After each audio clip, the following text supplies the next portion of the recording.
All right. Good morning, everybody. I'm glad you could make it. It's sunny here in Brooks and starting to cloud over again. So I think we're going to get some more rain and turn things even greener than they are now. Glad everybody could join us. This morning, it's going to be a bit of more of a webinar than a meeting. We're very lucky. Norine Ambrose with Cows and Fish has agreed to present on what they've been working on. Norine's, she just said she'd been with Cows and Fish for 23 years. I expect pretty much everybody knows her. She's been a member of our executive or on the board of directors of the PCF in the past. Hopefully we'll come back, think about coming back again and in the future here. So I'm going to turn this over to Norine to show us what Cows and Fish have been up to, where you guys are working. So thanks, you, Neil. Thank you, Neil. It's really good to see your face. I was really hoping to see people's face in the real world, not on a screen. So thank you for those of you who have joined us. And I personally will say, hey, you can see what's in my setting around me, so turn your cameras on so we feel like we're actually together. Feel free to, at least from my perspective, that makes it more meaningful. I can't obviously see everybody while I'm talking because my screen will be made up of my PowerPoint, but you guys can see each other. I think hopefully we'll get to see each other in person at something coming up soon. So I will now attempt to make sure our screen properly shows and hopefully the right one. So let's just see here. If I can grab the right one. Nope, that's definitely not it. Why is it not starting at the start? Okay, that's not the right one, is it? You're just seeing my. It, Norine, you're okay. good. Okay, is it showing? It's showing the one big slide, not the multi. Okay, wow. Because I didn't know that on my screen. It's now looking like it's not. So great. That's great.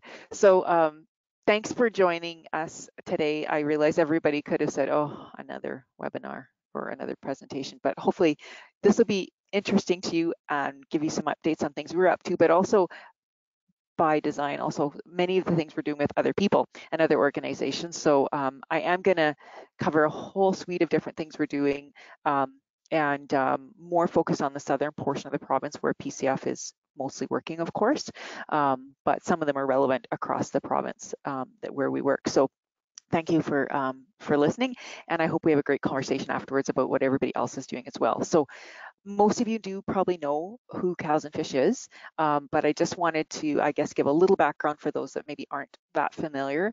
I've sort of said we're land and water meet. We focus on riparian areas, but really it's that interface zone that is that sort of the tension point on the landscape that sometimes draws us. It's an opportunity, but really our work is to promote healthy landscapes in general, and that's through fostering riparian stewardship. As I said, the riparian area is sort of that gateway to building those relationships and taking ownership of the issues. And I'll just check in here. I'm changing my slides and they're changing on my screen, but are they changing for you guys? No, Norine, no, there is something weird really going on. Okay, hang on. Okay. Let me see if it will let me choose a different. I know I'm getting this blinking flashing, like almost like there's a. Okay. That's going on. Let's see. How about, are you still seeing the slide now? Yeah. Okay. Oh, but we're seeing your notes, Norine. Okay, so that's not gonna work. Let's try. Let me pick another. There's three things that I can choose. Let's try this one. Let's go home. Let's try again. It's like not changing on my screen. On the small screen it's changing, but not on the big screen. Let me try this again. Let me pause the sharing for a second and try again. Okay. Maybe I can resume. Let's try that. Let's see if that'll work. Okay, is it changing now? Do you see a new slide? Nope, we see like you're in edit mode or whatever. Yeah. Okay, let's try again. Okay. Bear with us, everybody. We got it. It worked 5 minutes ago. We had it solved. But I say, are you seeing the speaker view or the actual slide now? Speaker view. Okay, hang on. Let's try a new display setting. Okay. How about that? Is that working? No, didn't change. Hold on. This figures, doesn't it? Okay, hang Yeah. on. Let me see if I go home. Home, and no, it won't. Now it won't even let me go back to the start. It's like not moving. We'll give it a second, and while I'm fiddling, Yeah. I'll talk. So for those of you that know Cows and Fish, and for those of you that don't, of course, our mandate is to really find ways to work together on the landscape with sometimes unlikely partners, and that's how Cows and Fish started, was really the Alberta beef sector, represented at that time by Alberta beef producers, and the sort of conservation and fish sector with Trout Unlimited and other conservation and ag sectors working together to say, how do we work together in somewhat unlikely partnerships, because the land and the water are tied together, and that means our actions and our land use influence the health of our landscapes. So I'm going to just fiddle here for a second to see if I can. Okay, so it gave me a little flash like it changed, so. You're good there. Okay. Yeah, that looks good, Norine. Except that now my slides won't advance. Let me try again. Oh, brother. You can just imagine what I'm seeing, or what you should be seeing. Yeah, it literally won't move slides now. Norine, is your presentation huge? Can you send it to me? Yeah, it's pretty big, but Okay. let me just try one more time here, and we'll see if I can get to. You're probably just seeing it in normal PowerPoint, I'm assuming, at the moment. Yeah. And if you do, let's just see if I just try. Will let me. No, it won't let me advance. Oh. Give me a second, and I'll just PDF it and try and send it to you, Sasha. And I'll talk kind of as soon as I've managed to click on this. Let's just do this. Oops, hey, it's not a webinar with a glitch, without a glitch. It totally worked on the test, and that's how it goes, right? So. Okay. That's how it goes. Print. I don't want to print the hidden slides, so let's try this. Adobe. All right. So it'll take a second while it's printing. And let me just make sure it's advancing, obviously, in the right places so I can send it to you. I'm assuming you're probably all seeing my screen. You know what, Norine? Did you want to focus on that, and sure. I could do a quick update on. Why don't I'll stop sharing? That makes more sense. Yeah, and then you do that while I'm fiddling. Thank you, Sasha. That sounds good. Just so we give you a break of being on the spot, and I will change it back to me. Okay, so yeah, just thanks again for everybody for coming and attending this webinar format. We really, really did hope that we were going to meet out at the beautiful Maycroft Hall and then tour the Waldron, which I'm sure a lot of you were looking as forward to as I was. So I guess a few things to note that this, it isn't a normal meeting, but we're hoping that you guys that are on the call at the end of Norine's presentation will have an update to share with the group. And so that will kind of act as our collaborative sharing session where everybody gets to say all the good things that they've been up to along the lines of grassland conservation.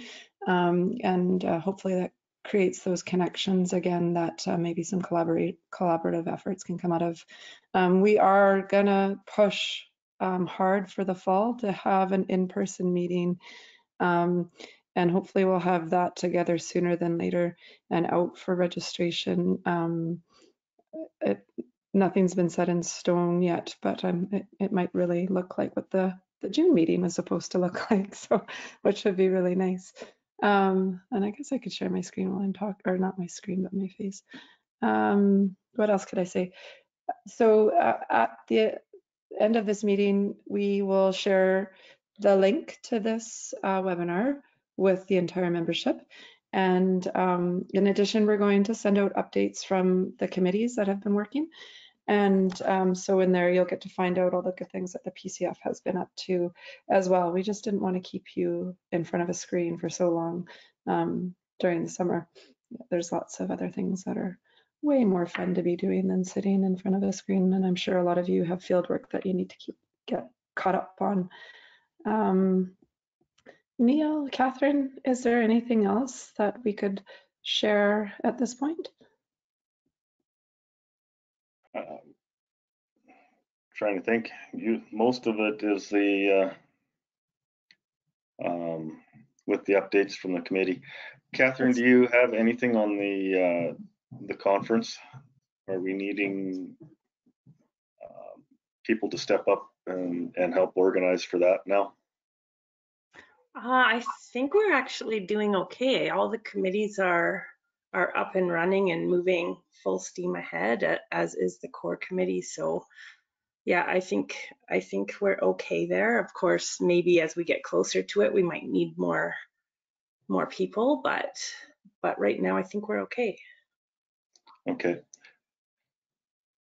And then I guess a few other things I thought of when you guys were speaking was just our range stewardship course had to be canceled. The numbers for that were low, but I just encourage all of you that are on the call, if you were considering or you could share, there's also other partner courses that are going on and currently having the same kind of difficulty with registration numbers, but they're hoping to surge ahead. So we have our Southern Alberta Grazing School for Women that's taking place, and we've shared that event with you, and Norine will probably speak to that as well. Registration is up for that. It's taking place in Oyen this year. I think it's the second week of July. And then also there's a really great opportunity for youth, and that's the Youth Range Days down in Cardston County. And the Milk River Watershed Council Canada is organizing that with a ton of other partners as well. So really encourage you guys to look for those and share those events so that we can get those up and running. Okay. Norine, I see your presentation and I'm going to see if I can get it. So I'm going to let somebody else, oops, speak. And Sasha, like maybe I can use PDF because it won't try and use two screens. Do you want to try that first? Because just from a timing perspective, let's see if that will work. No guarantees, obviously. I sent you 2 files because I didn't know, like I obviously it was a bit big to email the main file, and the other one was more of a manageable file size, I thought. Okay, so let's try this again, folks. Thank you for your patience, everybody. Yeah, it was looking like you needed some patience there, Norine. Loving computers today, eh? Yeah, it's just the way it goes, you know. What do you do? All right, let's see if it'll show my PDF. So are you seeing this file? Are you seeing the same place we started a couple minutes ago? Yep. Okay, and let's just see if I can do full screen. We'll see if it actually lets me do that.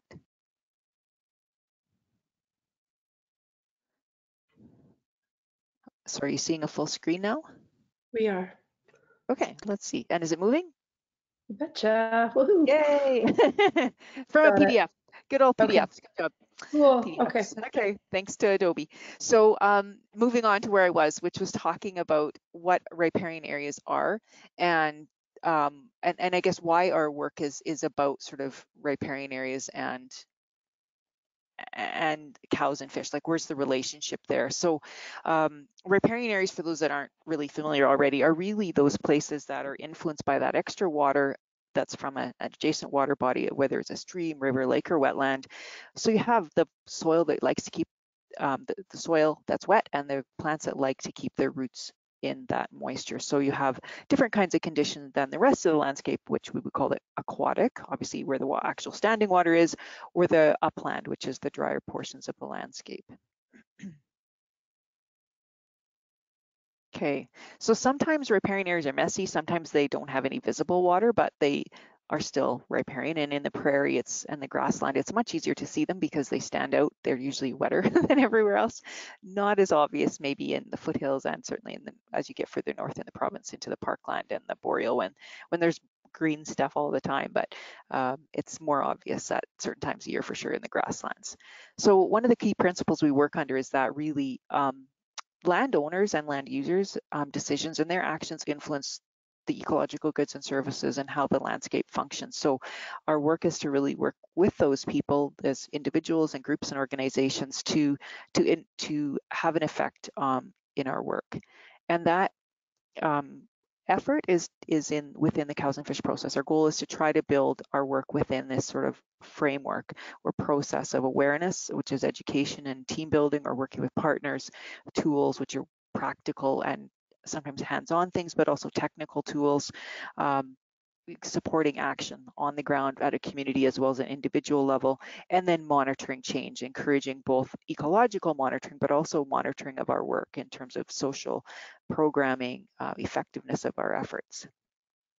And awareness is pretty straightforward. It's things like sharing what are riparian areas, which I already told you guys just about, or how plants filter and trap and hold water to improve it and make it cleaner for drinking, or providing habitat for fish and wildlife to forage for livestock, because riparian areas are very productive places because of that extra water. Sorry, I'm fiddling a little bit because only my mouse will work. My page up and page down keys don't want to work. So I'm trying not to over scroll here. My apologies. So riparian areas, when they're healthy, provide a bunch of benefits, but to do that, they have to function first. And those functions are the things you see here on the screen. And so that's the goal we're working on, is to encourage healthy functioning riparian areas through our work. And that can be things like articles, presentations, field days, all kinds of opportunities to work with other people. Some of you may have seen this. This was an article in one of the recent it's left my head. The SRM, Society for Range Management article, and sort of talking about sort of the history of cows and fish in some of our work. So it can be written, it can be presentations, all kinds of different formats, including our website. And one of the things I just wanted to let everybody know, it doesn't seem very long ago we were launching our new website, and now we're relaunching or a new one, which will look a little different, something more like this. The content won't be changing a ton, but the layout and some of the look will have a bit of a new look. We've had so many changes over the years that there a lot of sort of scripting and adding on scripting to scripting has led to some glitches. So we apologize if you've been experiencing those glitches, because we have. So we're kind of doing a bit of a rebuild. And part of that is to share knowledge, obviously, and stay connected, and support stewardship, which is really about first having the knowledge, but then also that sense of responsibility or ethics to take action and make choices that support healthy landscapes. And a lot of our work is, of course, done. Well, all of our work is done with partners, whether individual landowners, land users, or partners, many of whom are on the call today, working together, because we are more effective when we work together, and we each bring different things to the table. And some of the work over the years, we might seem focused on one or the other, either cattle, for instance, or fish, or something in between, but always remembering that many of the principles on the landscape are very similar for both cows and for fish. Whether whatever it is we're trying to do, a healthy landscape provides both of those things. And so working together, I wanted to point out some of the work we've been doing with the Native Trout Collaborative. Although a lot of this isn't in the prairie or in the grassland, it used to be, and there should be native trout more in the grasslands, and certainly in the foothills, which PCF works in, as well as in the parkland, the edges of the parkland. There should still be more native trout, and the place we were supposed to be today on the Waldron in the field has some remnant native trout, and that zone along the foothills and grassland transition is one of the sort of holdouts in addition to the headwaters. So we've been working for the last couple of years now with the Native Trout Collaborative to sort of coordinate and leverage and prioritize work together that supports specifically native trout recovery for multiple species. So West Slope cutthroat trout, bull trout, and Athabasca rainbow and to a lesser degree Arctic grayling. Basically the idea being that all of these species live in the same kinds of places and need the same kinds of supports. So these are the groups that has been involving, and I'll just kind of touch on a couple of things. We've built a shared website, a hub we're calling it, where there's a little bit of new content or content for the actual site itself, but it's then directing people to resources that each of us have, again, trying not to recreate the wheel. So I encourage you to check that out if you're interested and direct people to it. It talks about management, it talks about angling, it talks about camping, recreation, all kinds of different things, land uses that are where native trout are. And that's just one of the kinds of newer things maybe for some of you who we haven't run into as much in the last 2 years due to COVID that we're working on. But lots of other work we've been doing is to create tools and techniques to share with people, ways of accessing information and learning. And we've worked a lot with the Mistaki Institute on our Beaver Collaborative. There's a recommendations report on some of the coexistence things needed on our shared website. Lots more videos, how healthy is your riparian area? So for those that want to understand a little bit more about how to do a health assessment, or what does health look like, lots of tech things there. And we've just in the last month or two put up a dozen new digital stories from partners and ranchers and other kinds of landowners and land users. So on our YouTube channel, so if you go Cows and Fish YouTube channel, you'll see a whole bunch of new opportunities there for new stories to learn. And part of the last 2 years, of course, with a lot less in-person work, has been a bonus, an opportunity to do more things that we maybe don't get to, like more video preparation and work, and ways of sharing that we maybe haven't done as much in the past when we're doing lots of in-person things. So working with SALT, Southern Alberta Land Trust Society, and a number of ranchers with funding from the Hainan Foundation, we basically revisited a number of ranches that we've worked with in a couple of headwater streams west and south of Calgary, and said like what's been happening over the last couple of decades of working with you, what's the impact of that work, and so really some really great good news stories, and so there's a fact sheet kind of summarizing that work as well as 2 videos. So check out our website for that information if you're interested, and they're great sort of sharing opportunities if you're looking for sometimes just sharing a stewardship message from a ranching perspective, way to share those. Back to the Native Trout Collaborative, part of that has been building videos, shared materials, things like stickers, pop-up displays, which some of you, those of you in Calgary, you'll see, I think it's going to be at the Bass Pro Shop. And so looking for places, point of sale opportunities to share learning and just reach people in maybe some new ways.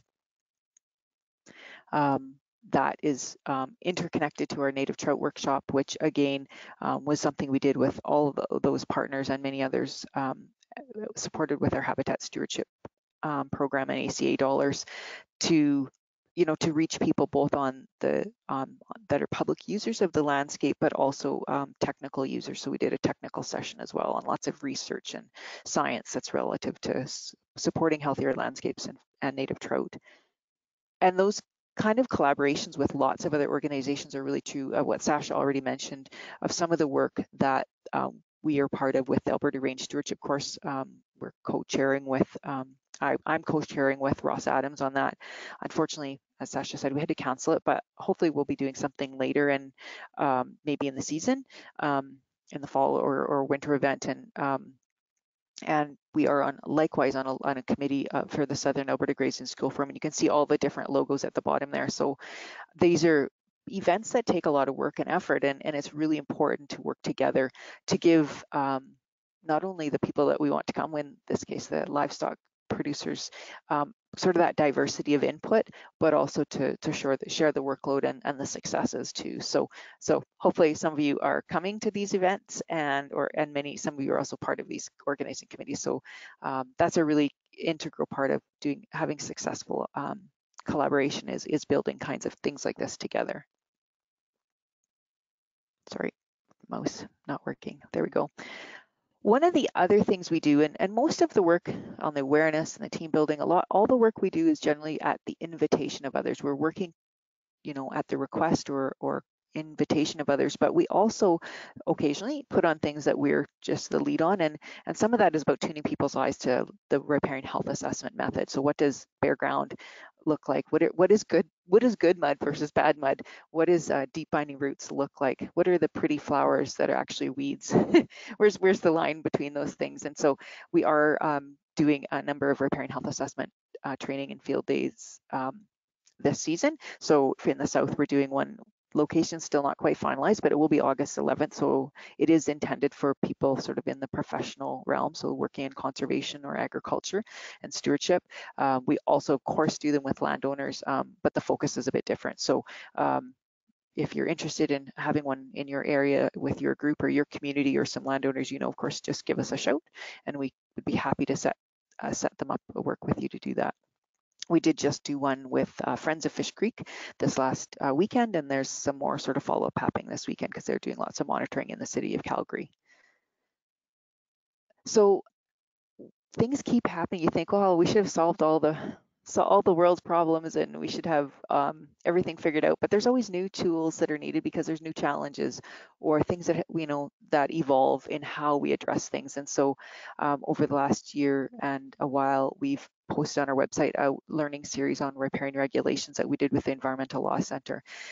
We continue to do a lot more work on our beaver collaborative with Mistaki. So we're doing beavers in our landscape. We're living with beaver workshops and techniques on how to address them. And honestly, the grasslands, those of you that are in the grassland and even the parkland, we're falling behind down in the south.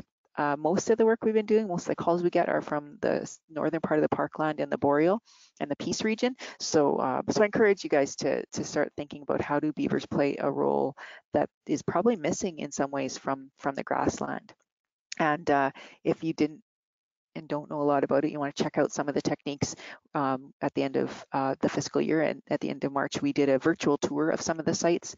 So if you want to check that out on our website, it's there, and you can learn more about all kinds of things, both on our website but also on the shared website with Mistaki. The other thing we're trying to do some more of is basically erosion control techniques that they can apply in the non-riparian area, but often they're also really relevant in riparian areas. So techniques that have been being used a lot in the southern US for many years. And we have a number of demo sites in Alberta where we're trying these out, one of which is actually on the Waldron. These shots are actually from the Waldron a number of years ago. But we also have and are looking for opportunities for more places going forward to try these kinds of techniques out to reduce erosion and help rebuild places. And these are in a comparatively dry spot on purpose, but because obviously work in water bodies requires different regulatory needs, but we do have some that are in other parts of the province that are in water courses. So the other kind of technique, and these are all process-based, low-tech, is things like beaver dam analogs. So looking at how to restore streams and basically build back up the eroded bed of a channel. So a lot of our waterways, especially our streams, have been channelized on purpose, ditched or straightened, but also just eroded over time so that the bottom of the stream is lower. So it erodes away because of land clearing, land use changes that mean more water gets there quicker, and it's rebuilding it is basically building back up the bottom. So beaver dam analogs, which just like they say are kind of like an analogous to a beaver dam, are part of doing that, and we're hoping to get a couple projects in the ground this year or next. Looks like maybe Trout Unlimited in particular has already got a couple spots that are approved. We're working with again with Mistaki and TU on some projects and hoping to see some progress here. We're also working with the Blood Tribe and the Blackfoot Confederacy, so hoping some opportunities in the south and southwest in particular for restoring streams. And they are used in the US a lot for stream restoration. Some not quite what you would call not channel spanning beaver dam analog. Something that's similar is called a PAL, a post-assisted log structure, and this is something that TU managed to get in during the season last year. And this is a spring shot of it this year. The idea is really adding woody debris back into systems that are missing them, helping create structure and change. And so this is in the foothills, obviously, and this is not technically in the grassland. It'd be in the edge of the edge of the foothills. But these kind of techniques are ways to help start streams, seeing streams heal and add meanders back into them and give them opportunities to do what they need to do, which is flood, rebuild banks, store water, store ponds, or store bonded water, which holds sediment. And that's why beaver dams, for instance, are actually really important. For one of the many reasons is improvement of water quality. And these kinds of things help restore the systems to what they would be doing. And we know that like understanding how healthy these sites are is a bit tricky because these are new kinds of techniques. But other kinds of techniques we've been doing for a long time, our riparian health assessment method in the field, many of you are familiar with. We still have our tried and true detailed version we do our own selves with staff, and the field workbook that many of you have seen before. But we also have a new app. We haven't really pushed hard and promoted it because we've still been trying to test it out a bit ourselves, but it is live on both iTunes or for iPhones, as well on the Apple Store, as well as on Google Play, so for Android devices. So it is a simplified riparian health assessment app. So all of the content from the field workbook or the method itself is basically attached, but the short screen version you can see there is just sorry, that's my timer, but obviously we is how to assess a riparian area. So I encourage you to download the app and consider using it. We aren't collecting any of the data. It's for you to collect, obviously, and we're just hoping lots of people will use it. It's meant to be an easy tool. Everybody has their phone with them these days, so an opportunity to go out and try it out. Whoops, sorry, and see how it works. And it's not meant for scientific data collection. It's for the average landowner, or even for if you're working on projects, to try it out on your place and your projects and sort of do a quick assessment of sites. So the other kinds of new tools, we have been, of course, working with people that aren't agricultural, that aren't directly maybe related to fish for a long time. In the Eastern Slopes, a lot of that is recreational activity, and so part of the Native Trout Collaborative and other partners, we've been working with the Ghost and Old Man Watershed Councils as well to do stewardship fairs for recreational users. And this is from last year. We are hoping to do 2 or 3 this summer. The dates are just getting finalized this week, hopefully, and we'll be sharing that out. So again, encouraging people on public land to recreate responsibly and learn more about how to do that, with lots of different partners at the table sharing ideas. So look for that, hopefully, and consider coming as well as sharing it. And then we move on to getting on the ground, doing it, taking action, because when communities of users or landowners and watershed groups take ownership, there's going to be longevity. We as organizations often delivering, the kind of work we do, we're not always there. We aren't on the ground. We don't live there. And so it's really important that ownership of and sense of ownership is there. And so one of the things we've been doing is going back to people we worked with in the past and saying, how's it been going? Because, maybe we haven't talked to you in a long time. How can we find out what's been going on and help spark continued change? There's always another step or another thing you might want to do, or maybe you've had great success from working with us in the past and you want to share that story. And so that's part of our follow-up project. We're working actually a lot across the province. We have some dollars with this to also support cost sharing of management changes, so things like offsite watering or fencing projects, and really are still looking to find some people that we worked with in the past and help springboard them to the next step, but also to engage their neighbors. So sort of that, you tell your one neighbor and I tell one neighbor, sort of like the old shampoo commercial, is people learn from one another in their community and in their network. So let us know if there's some opportunities in your area to follow up with work maybe we've worked with you in the past. And then another project which is kind of another multi-year funding through Environment Canada is our Species at Risk Partnership on Agricultural Landscapes. And I believe Emily and Levi are both on today, and some of you have maybe already met Emily. She's been overseeing the SARPEL work we've been doing for the last year, and Levi is just starting. Just started recently and will be taking over a bunch of this work. And it's really about working specifically in greater sage-grouse areas to support management change that benefits riparian health. So we're doing that work collaboratively with Multisar and supported through funding with the Canadian Cattlemen's and Alberta Beef Producers through a federal grant from Environment Canada. So doing some extension work there and reaching out to landowners to support management changes, again, cost shared management changes. So let us know again if you see some opportunities there. Reach out to Emily or Levi, and maybe they can put their emails in the chat. All of these result in demonstration sites, opportunities to see things on the ground, try them out and see how they work, whether it's beaver coexistence, the picture on the left, or an offsite watering system. And we have been probably more than ever the last year, actually, the last couple of years, we have quite a few different grants that actually have dollars to support management change in cost shared with landowners, so with ranchers and farmers and sometimes other kinds of landowners. So we have been doing a lot of work with that. In the past, we didn't typically have the dollars ourselves to do those cost sharing projects. We were providing advice and helping maybe landowners tap into them elsewhere, but ranchers and farmers now in particular are working directly with us to do that. Some of that work is also on public land, and so it's restoration, whether it's native trout focused or otherwise. We are doing quite a bit of also on the ground restoration, so planting, bioengineering, that kind of work. We haven't started any or haven't done any yet this season ourselves, but there will be some volunteer events, so September, October probably this year. So we encourage you to come out to those.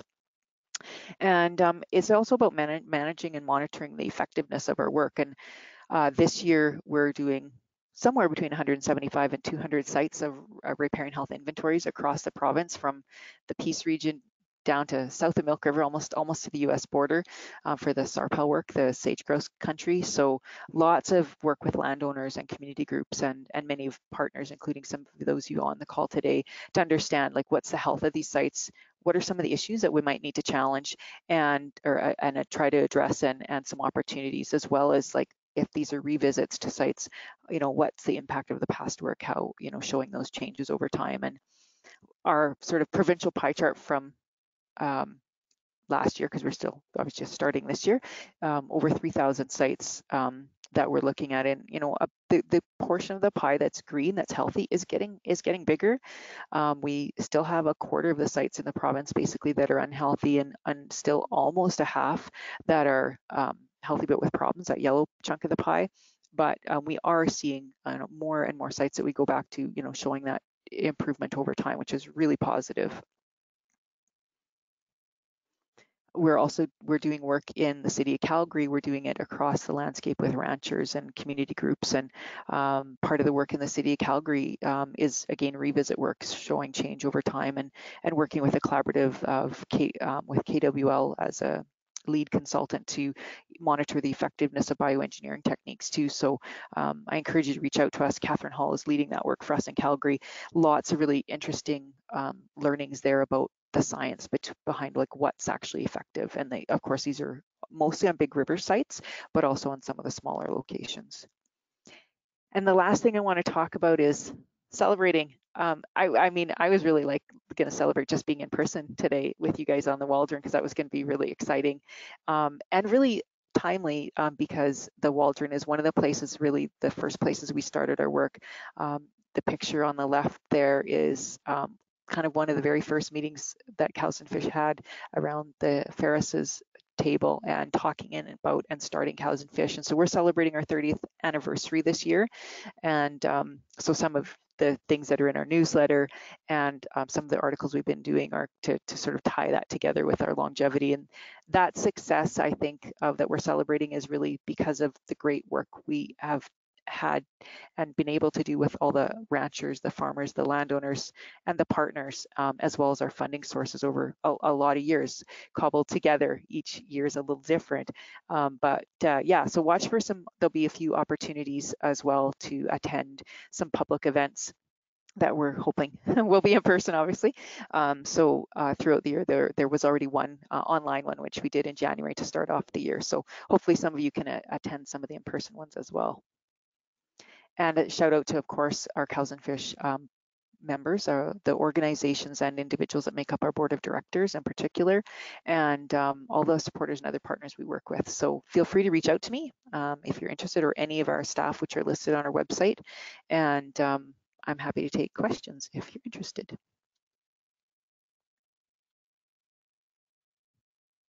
So over to you, Sasha. Yeah. Catherine. So yeah, thank you so much, Norine, for your presentation. And so what we would like to do is, if you have a question, please raise your hand and I will unmute you so that you can actually ask your question.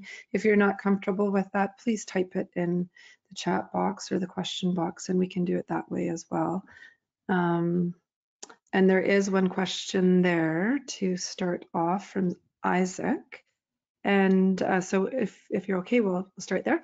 Isaac asks, does Cows and Fish get the data from the app-based riparian assessments, or is it only for the landowner? And I think you addressed that, but go ahead, Norine. Yeah. So technically the data will be, in order for the user to continue to access it, it is uploaded to a separate database, which is not in our files. It's in a database, a web support company that's basically supporting the app. So technically the data is there because that's the only way for the user to keep accessing it, unless you stored it on your phone yourself only. So we aren't going to be accessing it. Our goal is to understand how many users we have, like maybe their geography. I will say, because we have no way of knowing the validity of the data, and there's no geographic boundaries. It's just dots. So it's not data we can use anyway. So our intention is that it is confidential to you, whoever uses it. It will be us only managing, because the data has to be housed somewhere, but we won't be using it for any purpose, because and the permissions in the app clearly identify that as well. So hopefully that answers that. So we technically have access to it because it's a database that we have to pay for to house it, but we're not going to be using the data in any way except in an aggregate form, like how many users and stuff, because again, we don't desire to. It's not our intent to understand. It's just for the user. Okay, Isaac, I've given you the opportunity to speak. Can you see that? Oh, I'll send it again. And then, oh, there you go. Can you hear me? Hey, just vaguely, you're a little muted, but go ahead. Okay, great. Thanks for answering my previous question, Norine, and great to hear from you again. It's been a while since I was working at Cows and Fish. Yeah. I was just wondering, how complicated is the approval process for BDA installation in Alberta? Excellent question. Perhaps you know something about this. Really, we've struggled with getting approvals for BDAs, absolutely. I think one of these reasons we're going to have more success going forward is framing them in a slightly different way. And the success that Trout Unlimited has had, I think, is really about treating them as engineered structures, and doing the approvals, if they're in a watercourse, obviously, like you would any kind of fish habitat structure, basically, which was not what we were trying to do. In fact, the site we were doing didn't have any fish, the one we were working on 2 years ago. So I think it's also educating the regulators about the intent and the impact, because there's sort of a perception that they hold back water, as in take water out of a water body like a human-built dam would, which they are not intended to do, and nor do they. I mean, a beaver dam is leaky, and a human-built beaver dam is even going to be leakier than one that a beaver's regularly maintaining. So I think there's both of those things, and we are working on, we have been in discussion with folks on Alberta Environment and Parkside about sort of to sort of build that education, and because they're a new technique, and the approvals processes are, just like our beaver coexistence stuff is a challenge, because they aren't standard practices, or they haven't been standard things in Alberta maybe, that are being installed for restoration purposes, as opposed to, say, a destructive technique that's being, has to be authorized or has to have mitigation. So it's finding those pieces of information that are needed to address those concerns, and I think it's figuring out what those are, and they're different everywhere. So fish bearing versus one of the, are you in a place that has water allocation limitations already, things like that. So we're also trying to take learnings from the states because they use them a lot. Their structure for regulations are really different, but still trying to, yeah, so it's not easy. It's definitely quite important to get it right, and we're working to do that with hopefully some newer projects. But Trout Unlimited has, I believe, at least one group of them approved and will be going forward this year as well. So it is definitely possible. It's just figuring out the right pieces that are needed. Awesome, thanks. Oh, sorry. Thanks, Isaac. Good to talk to you, Isaac.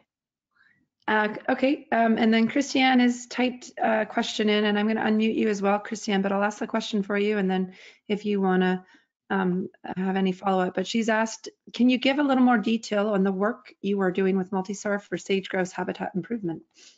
Yeah, for sure.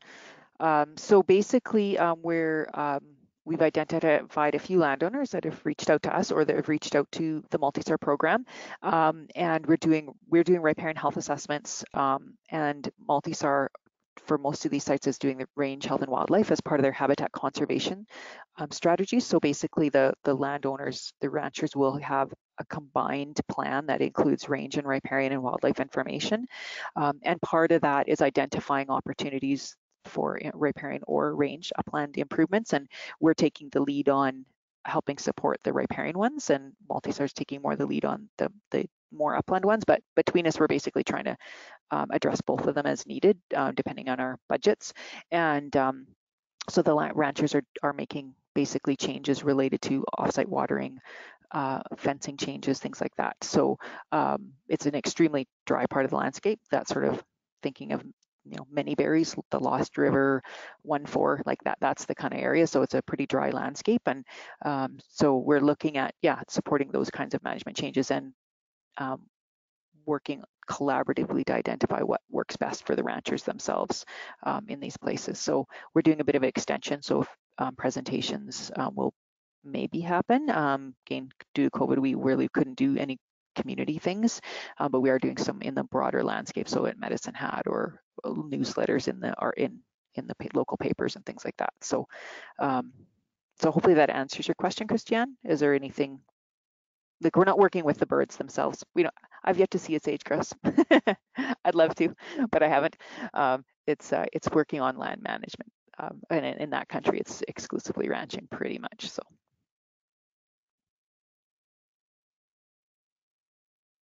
Okay. Are there? Oh, there's Christiane. Go ahead. Yeah, I just wanted to say thanks, Norine. That's helpful and good to know that you and Multisour are both working on that issue. It's we recently got the numbers for sage grouse, and they're down again this year on the let counts.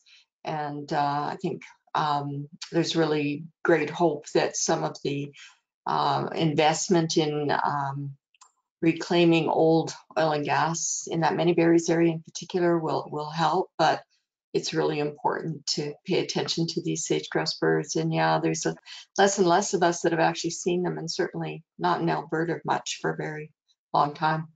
But also congratulations on your 30th anniversary. Wonderful work from Cows and Fish for a long time. Thank you. Thanks, Christiane. Thank you for the congratulations. And on the sage-grouse thing, the other, I mean, we go where we're invited. This is kind of like, we determined we would be working in this area collaboratively with Multisour and Canadian Cattlemen's. This would be the focal area because that's where the funding had to be spent from Environment Canada. But we certainly are looking for other opportunities to partner. And I think going forward, there's opportunities there to, the things I talked about, low process-based restoration, PALs and BDAs for beaver dam analogs. Those things would be relevant in the dry prairie too.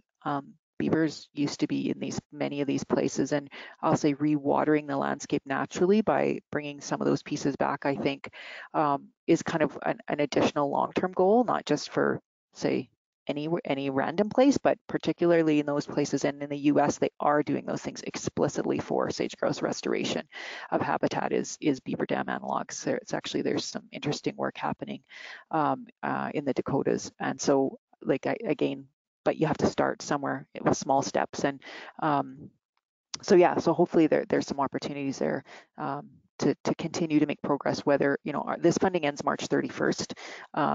that we have. Hopefully we'll have the opportunity to, you know, get it again, but no guarantees obviously, but there's still, I think, lots of ways that we can stretch our boundaries a little bit on things that are new and novel to help bring the landscape function back, which will benefit species at risk, of course. Perfect. Thank you, Norine. Are there any other questions? Well, I've got a couple. Hey, okay, go Neil. I just saw your culvert design for your beavers. Is that on your website? Yeah. Yeah, there's a couple, there's a number of videos on the YouTube channel. There's several fact sheets that talk about the materials list you need as well as the design, and a couple webinars about how to build them. And Beaver County, aptly named, also has some really great materials as well. For there's lots of resources across North America, but they've also done some how-to videos. So yeah, really great technique. So feel free to reach out if you want a bit of assistance, because the beaver coexistence stuff, the pond levelers, as well as the exclusion fencing on culverts, need to be done just right to outsmart the beaver. And even then, sometimes they find new ways. We've the last 2 years, we've actually kind of crossed 2 cases that nobody else has run across. It's like they've taught the babies to go get inside and hand them things or something. So yeah, but anyways, give us a shout. Okay, yeah, because I get really tired of pulling sticks out of culverts. And yeah, there's definitely techniques to do that are not just put a grate across the front. You need a different technique. So give us a shout. Okay, yeah, I will do that. And we'd love to have a demo in the grasslands, because so many of them are in the parkland and the boreal. So well, there's a lot of us dealing with beavers out here in the irrigation. So yeah, might be a place. My other question was on your pie chart on your healthy with problems. Yeah, you've got 46% is healthy with problems. Is there anything in your data, if you guys have seen, that jumps out as the cause of your problems? Is it invasive species, or is it bare ground? Yeah, well, I will say invasive species are ubiquitous, even on the healthy sites. You know, they might have almost nothing else wrong with them. They almost always have invasive species. Like they can be I think there's there's less than 1% of the sites provincially that don't have invasive species on them, even if everything else is great. So invasive species are an ongoing issue. So are disturbance caused species like agronomics, dandelions, chickweed, annual weeds, are really widespread in riparian areas because of the extra moisture and the naturally higher level of disturbance, and human caused disturbance. Bare ground, loss of woodies, so loss of deep binding roots along, well, even lakes and wetlands, but especially also streams and rivers, and that's again long-term land use changes.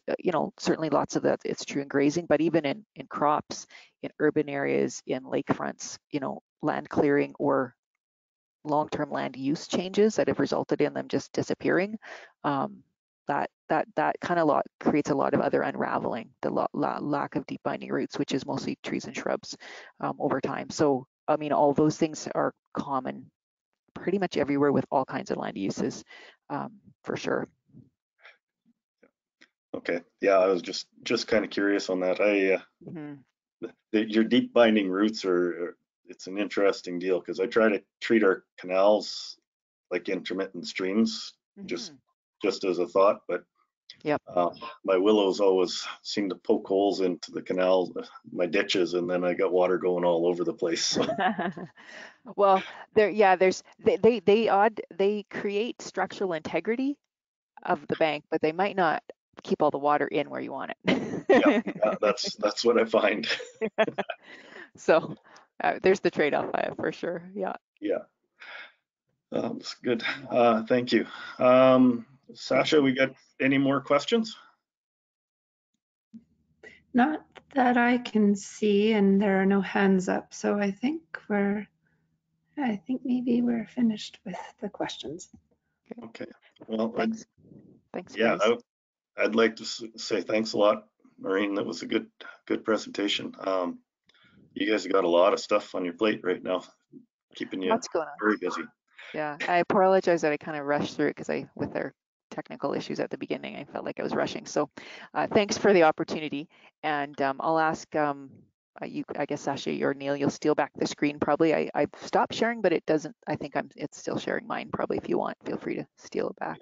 I got her. I think Sasha took it away already, I think. Thanks. You're Okay. welcome. Good. So I think we're gonna move on to some member updates. If I'm reading things right. Yeah. And I gotta find the list of people that are on the call.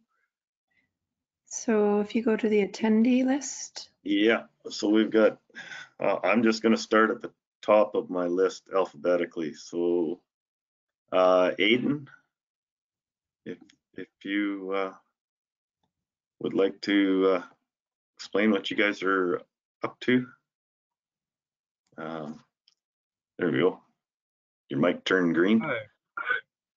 Hi. Yeah, well, so I'm actually a summer student with the Bow River Basin Council. So probably Brooke Kepler can give a better update than I can. But I know at least we're working on our state of the watershed, so that's been a really big thing for us. And yeah, just, nice to be here and see what everybody else is up to. Perfect. Good deal. Thank you.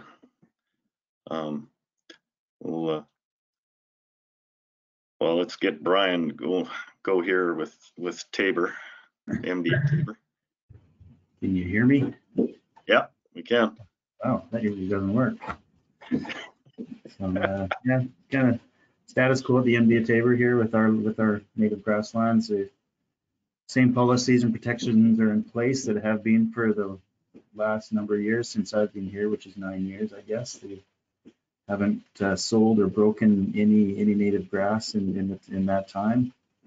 At least they say we've had fairly secure and policies in place through our leases, as well as some bylaws that enable the protection of those lands. So we're still pleased with that. I mean, even through we've had significant council changes over the last 2 terms, and they've maintained the current policy. So that's reassuring, I guess.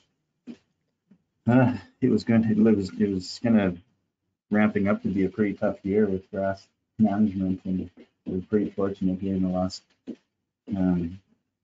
3 weeks, I guess, to get about 5 inches of rain here. So I mean, I guess the jury's out on whether it was too late for some of the native grasses to respond. And maybe I'll defer to some of the experts maybe on the call here to contribute to that conversation, whether that native stuff will respond because it was so late in June, when we would rather have seen it in April and May. But I know the tame grasses are already responding. They're 6 inches higher than they were 2 weeks ago. So those are the ones that we're encouraging them to get their cows onto, rather than leaving the native stuff. So yeah, it's going to be a little bit easier to work with our producers and our leaseholders this year for sure.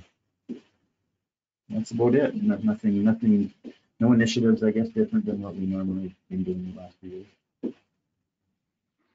Okay, good. Thanks, Brian. Yeah, as far as the native grasses are all just jumping. They were sitting and waiting.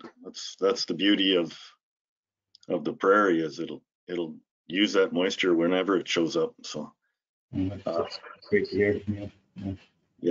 Yeah, I see the wheat grasses are growing like crazy. The needle and thread is gone to seed now, but it didn't grow as tall as it normally would. But having it set seed is a big win, because it didn't do it last year either. So it's good to see it. Super. Thanks, Neil. Okay. Thanks, Brian. Let's move on to Brooke. Okay, can you hear me? Yep. Okay, hi everyone. I am Brooke Capeller. I'm with the Bow River Basin Council. Thanks for hosting this online. I'm that, I was so excited to get out on the landscape with you guys this afternoon, but understand having to shift the online format. So what we're working on, yeah, as Aiden said, our big project, big focus right now, and for the next couple of years is going to be our state of the watershed. The way we're doing it is we are going to host it all online in the GIS format, and we're going to divide it by the sub-watersheds within the Bow Basin.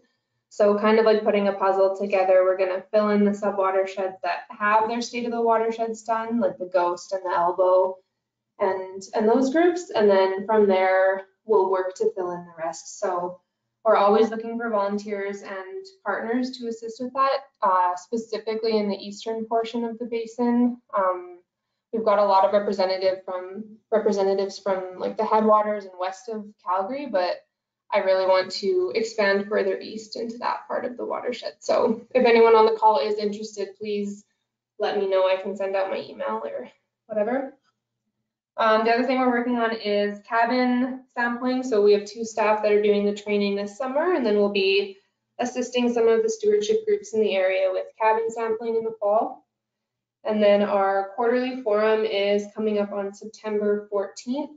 So if anyone has projects that you're working on within the basin that you want to present on, or any prairie related presentations that you have, let me know. That one is going to be in person in Calgary. September 14th. And yeah, those are our main highlights. Thanks. Okay, thank you. All right. So is the Bow, just before you go, Brooke, is the Bow River, does that come down into the EID as well then? Is that? Yeah, the three irrigation districts that pull from the Bow, the WID, EID, and BRID. Okay, right, perfect, thank you. All right, let's move on. Chelsea, she got lost and she came back down south. Are you there? I am here. I didn't come back down south. You guys just happen to have this online. I'm still in the north. But we are doing a lot of work down south in the Many Berries area, actually, with a bunch of the reclamation of well sites in that area. So we're definitely keeping an eye on EPO orders and kind of moving forward that way. For updates, I guess the one big thing I can share is last year was our 15-year anniversary for Trace Associates, and so we couldn't celebrate last year, but this year we're celebrating it and calling it our Sweet 16. So pretty exciting, and we're all gonna be able to get together as a company and see each other, and it's, I don't know, something to look forward to. We, as much as things are opened up and people, events are available to go to, people still seem a little shy to get out and go. So all good stuff, looking forward to it. Good deal. Thanks a lot, Chelsea. And it's good to hear from you too.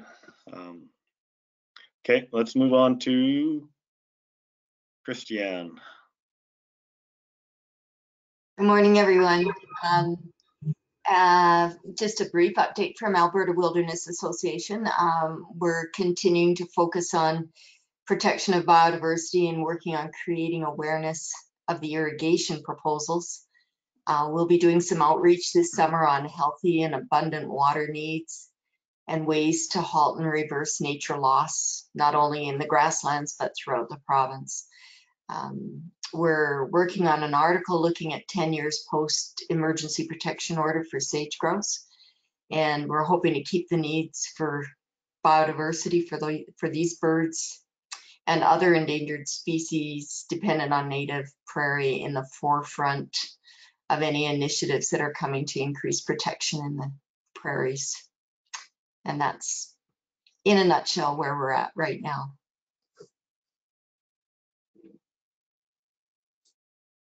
Okay, good deal. Thank you, Christiane. Darren.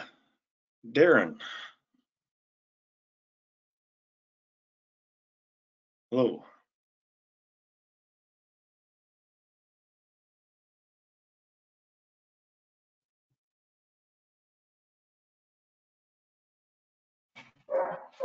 Aaron? Are you there? Aspen Leaf. Okay, well, we'll move down to Emily.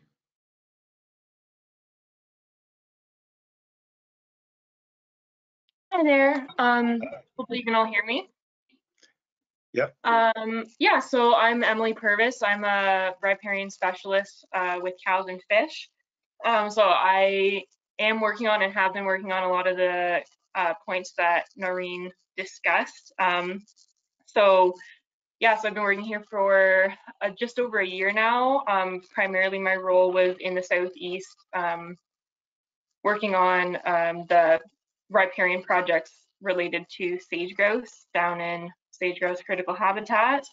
And yeah, now I've moved into a more southern Alberta wide role, and basically I work on things that are as varied as the partners that want to work with us. So doing a lot of work in the East Slopes with some of the native trout stuff, and yeah, really getting to wear a lot of hats now in this role. So yeah, it's kind of a short update, but yeah. Good deal. Glad you're keeping busy. Me too, I love it. It's great. That's good. All right, let's move on to Isaac. Sure, I'm not with a organization per se. I'm currently a master's student at the University of British Columbia studying how native and domesticated grass species use silicon to defend themselves. And I'm also working part-time with a professor at the University of Western Ontario who's just received a bunch of funding to set up a kind of like an outreach program in the foothills and mountains, looking at communicating how biodiversity is going to be changing as a result of climate change. So we're looking at setting up some guided or interpretive hikes for next summer, and I'm just really starting to get that up off the ground.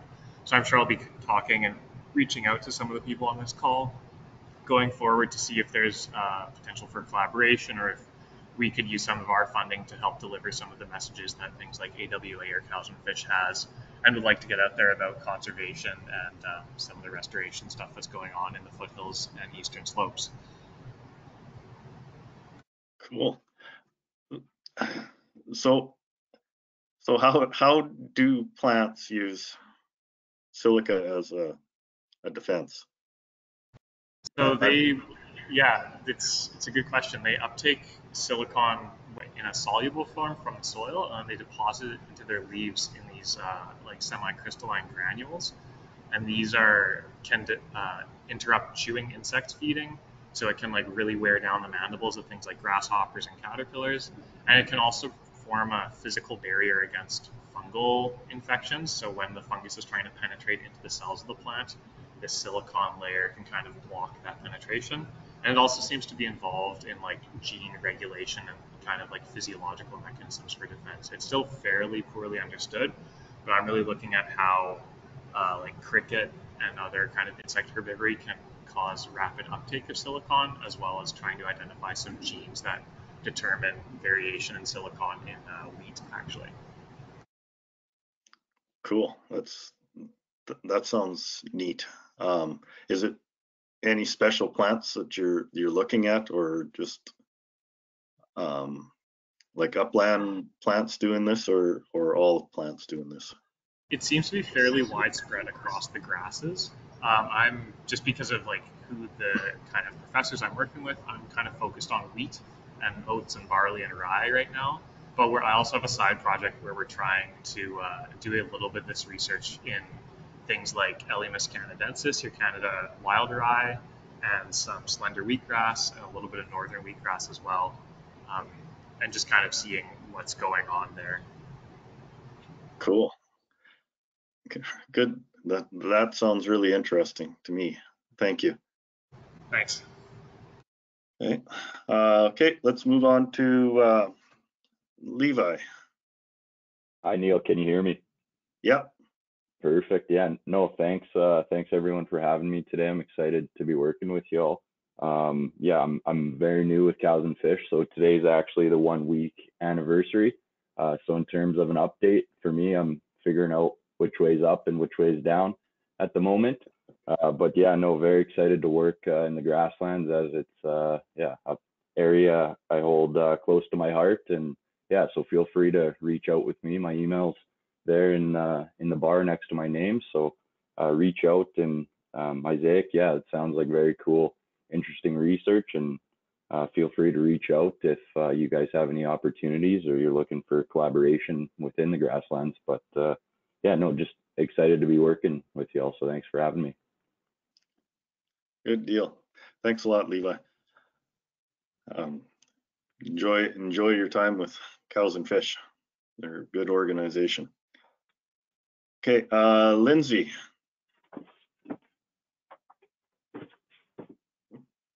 I'm Lindsay. I'm the general manager of Western Stockgrowers Association. For us, our conservation market pilot has finished and wrapped up. The main deliverable of that was figuring out a market framework where we could have voluntary ecosystem goods and services working within a marketplace, and part of that exercise was identifying barriers to answer why this isn't a reality yet. Made really good progress with that, and we're continuing on down that road with exploring the application of our Ecoservice Benefits Index in a market framework and putting things in place for this field season and sampling to support the initiative going forward, with the goal being actual transactions in a marketplace. Yeah, so that's what's keeping us pretty busy. We have a few events in the summer, and that's it. Cool. I'm looking forward to seeing how the market works out on that stuff. Yeah, it's with it being so new, there's lots of obstacles, but we're really committed to, like, we see this as the way to conserve native landscapes. So we're really focusing on it. Yeah, I agree. I think it'll make a big difference and help a lot of people out too. Hey, Okay. Lindsay, before you jump off, there's a question for you. Okay. And you've been, yeah, if you're open to that, there's a question on for you to expand on how the transactions / market work. Okay, so there's huge demand out there with companies looking to offset some of their impacts. And we're actually looking at partnering with an organization that will bring buyers to the table. And so we would be doing the measuring out on the landscape and bringing the sellers to the table, and they would be bringing the buyers to the table. So it's a straight, there's different ways of doing it out there right now. This organization works on a 10-year rolling contract with benchmarking, and then everything is retested every 5 years or remeasured every 5 years. Okay. So you get your benchmark, and then you retest in 5 years. What are you basing it on? I guess is it a litter layer or actual carbon measured in the soil? Well, that's what we're working on going forward, is kind of a carbon plus idea.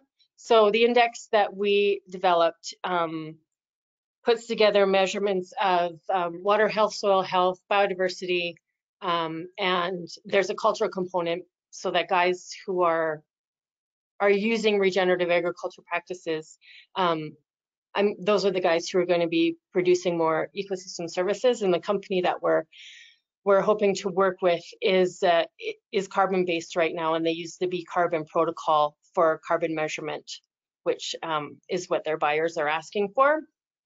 So we do a number of measurements on the landscape, and it boiled down into an index number. And so the idea is, for your contract, you would either be challenged with improving your index number or maintaining your index number if it's already high. and that's what you would get paid on. Okay. All right. So, so a landowner could, if you're grazing prairie, is that going to provide more credits than grazing tame grasslands? Because the U of A have their data is kind of showing that you're putting more carbon in the soil with your tame grasses. So would they get paid more than those who already have a native prairie? Not necessarily. Like this isn't just a straight carbon measurement. Carbon is only one of the ecosystem services out there. That's part of the index. So when you're looking when we tested our index last summer, the index rating for the tame pasture that we tested on was way lower than native, because biodiversity is a third of the thing there, right? Okay. And if that's what I was wanting to. Nutrient loading concerns and water infiltration and soil health, where the native grassland will outperform a tame. But that's not to say that the tame couldn't participate in this market. Like it could literally be any landscape that you can apply this index to. Okay. Yeah, that sounds like it's going to be an interesting to bring to market, and I'm really interested to see how it's challenging, but the opportunity is so big, and the results is such a win for conservation that how do you not go full steam ahead? Yeah, I agree. I think it's a good way to go. Thank you. Is there any other questions on that one? Yeah. Sorry, Neil, can I add one? Because I just said Sasha, oh, she's covering it. But Lindsay, can you clarify, are you guys, is the process going to be additive, as in new carbon, new biodiversity, new like improvements, or can people that sign up in particular pieces of land be maintenance, as in they're already high and getting rewarded for it? So is it only credits for new and additive value, or existing? With our SAC benefits index, it could be either or. You can deliver on a contract whatever the buyer wants, if they want maintenance or if they want improvement. So if you're maintaining an already high index score, which in the sites that we tested last summer, a native grassland, we're in like the middle to low 90s out of 100, that would be a maintenance contract that you would enter into as part of your Carbon Plus. Whereas the tame pasture that we did was in the 60s, and that would be, you could look at the measurements that we're doing and you can identify where you're improving. The carbon side is only additive. Okay. That answer it for you, Norine? Yeah, thanks a bunch, Lindsay. Yeah, for sure. Perfect. Good deal. Okay, let's move on to Megan, NCC. Yeah, hi, I'm Megan. I work with NCC in the southeast part of Alberta. I'm the natural area manager over there. This is a busy time of year for us, so we're just continuing our efforts to monitor all of our easements this time of year. I think we hired 17 interns this year, so we've been busy doing a lot of training and just getting people out there and teaching them how to do some of the stuff that we do. We have 4 restoration properties currently going on in the south. So one of those I manage is down by the Many Berries area, and that's our sage grouse property. So we were really fortunate this year because last year we planted a whole bunch of seed and nothing came up because it was so dry. So we were happy to see the rain as well. Yeah, and we are still we're trying to do some native seed harvesting. So we did buy a few seed harvesters from Tanis, and we're also working with some other people to get some stuff harvested for us for our restoration sites. And I think the hope in the future is to get enough equipment that we'll be able to make that available to other industry members to use, so it makes restoration a little bit easier down here in the south. What else are we up to? Oh, we have a bee webinar coming up with, I can't remember who it's with, I apologize, but I'll pop the link to that in the chat. And then, yeah, we're just continuing to work with a lot of our partners. So like I said, I work down on that sage grouse property, and that's where the zoo does their releases for the sage grouse. We're also working with Mistakis. They just finished their pronghorn crossing paper. So that was kind of something that I was working on with them. And then what else? Oh, I have a property up north where we've been working with the Drumheller Museum, and they have been finding some dinosaur bones on some of our properties. So that's been really fun to work with them on. So yeah, that's about it for us. I'm sure there's lots that I'm missing, but that's about all for now. Okay, perfect. Thanks a lot. Okay, I guess my update for Antelope Creek Ranch was it's feeling a lot less stressful since the beginning of June. She was pretty brown, and we were second guessing taking cattle in this spring. But since we've got close to 6 inches of rain in the last couple of weeks, prairies popped up, and looks like the tame grass is going to go. So I'm feeling a lot better. Last couple of days have been busier than heck.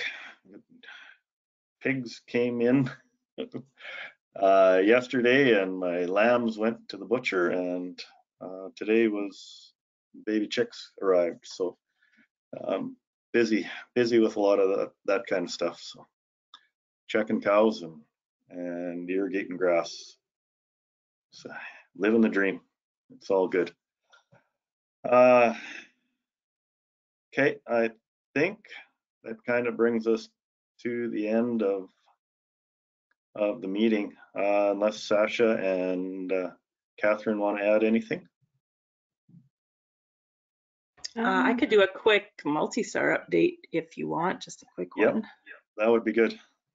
Okay, so multi-SAR obviously is out doing wildlife and range assessments. We have 11 new properties this year and 4 reassessments, and the reassessments that we're doing this year are big ones. So that covers, the reassessments alone are 93,200 acres, and then new acres we've got about 43,000 acres that we're working on. So rain pushed us back a little bit, like the wildlife surveys, but we're still looking to get them all done in time here. So next couple of weeks is a push to to finish all the bird surveys out there.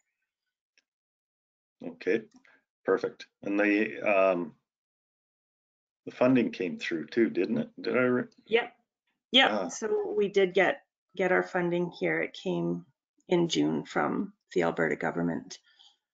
That's on the PCF side of things. ACA, of course, is the other big multi-SAR partner there, and they've also received all of their funding, so they get lots of federal funding on their side for the multi-SAR project. So we're all good to go.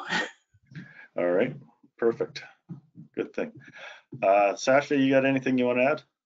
Yeah, I just want to direct everybody's attention. So Megan's added her July 27th Nature Talks Be the Change webinar with the bee expert Tiffany Harrison in the chat. And so you can go to the Nature Conservancy website to find out more about that. And it's just under the What You Can Do events page. Also, just for events that are upcoming with PCF, we also have a webinar with Lauren Fitch on July 4th at 10 a.m. and it's all about the irrigation expansion in southern Alberta. So it will be a great webinar, and I encourage you guys all just to visit our website, the PCF one, check out our webinar, and you can register there. It's free. It'll just take place in the morning there, and we encourage everybody to attend that if you're able to. And then, yeah, just thank you to everybody for attending. We will send out the link to this recorded webinar to the rest of our membership, and then add in the other PCF committee updates to an email as well. Okay, perfect. I just want to thank Norine again for the great presentation. And then I think better say thank you to Sasha and Catherine for all the work they did on trying to organize the in-person one. And just with the price of gas, it was tough to justify with the number of people that were registered to hold it in person, and then to turn around and change everything really quick to an online. They had to switch gears quickly, and thank you, Catherine and Sasha, for coming up with the idea of having this thing as a webinar. So with that, I think I'm done talking. I think you guys can not have to look at my ugly mug. So thank you all for attending, and hopefully we'll see you in person in September. Thanks. Anything else to add, Sasha? Nope, I think we're all good. Thank you, everybody. Have a fantastic summer. All right. See ya. Thanks, guys. Bye. Bye. No, I got